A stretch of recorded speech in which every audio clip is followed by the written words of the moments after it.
des mortels. Ça, c'est coupable, c'est pas nécessairement qu'un oracle, de temps, par exemple.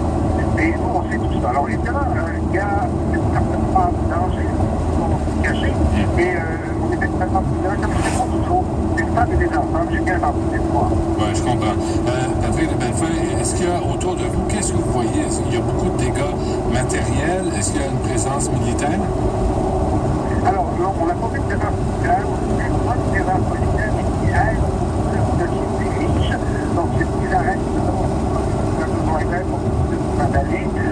Parce que tous les gens qu'on va croiser, en fait, ils voient des décisions comme nous, le dire la chose.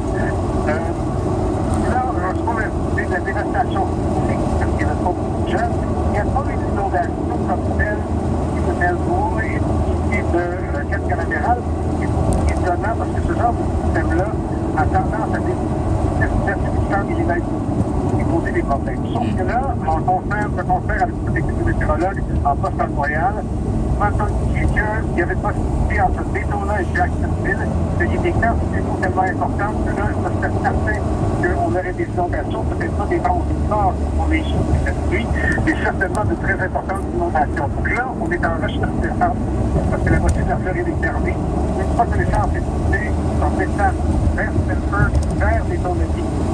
Certains modèles, comme certains radars, ça fait montrer des rotations dans les bases de Pittsburgh pour induire le tornade qui soutient peut-être, on ne pas là-dessus pour l'instant, mais on va voir ça, donc on voit sur la côte entre Daytona et Jacksonville pour être témoin des importantes inondations. Oui. Patrick, hier, il y a un résident de la Floride qui était dans le coin de Melbourne, justement, disait qu'il y a pénurie de tout. Est-ce que c'est ce que vous constatez? Cette job de chasseur d'ouragan, Patrick, qu'est-ce que vous en retirez comme information? Oh, vous savez, le mot une note qui est particulièrement sensible pour moi, parce que c'est sûr que ça fait 29 ans que j'en parle d'ouragan, et que je parle de tornade et que je parle de tempérament qu'on trouve des villages. De le voir, de le vivre, de le vivre, de se rendre compte de l'ampleur de la chose, pour réaliser à quel point quand on évacuer, c'est vraiment une très, très bonne idée. Ça, évidemment, c'est sûr que je suis content de pouvoir vivre ça. Maintenant, je suis aussi conscient que tout ce qui voit cette télévision qui est installée sur la plage, a tendance à attirer les gens qui viennent voir les nadeaux, que de s'en aller, on le dit peut-être un peu dans le processus de dire aux gens d'évacuer. Et moi, je suis très content de voir le gros est passé, même si c'est pas tout à fait. C'est qu'à côté de ça, dans le ouragan qui vient sur ses pas, sur prendre une deuxième fois, sachez que ça l'océan Atlantique a été aussi avec le département psychologique. On n'en avait porté rien de jamais.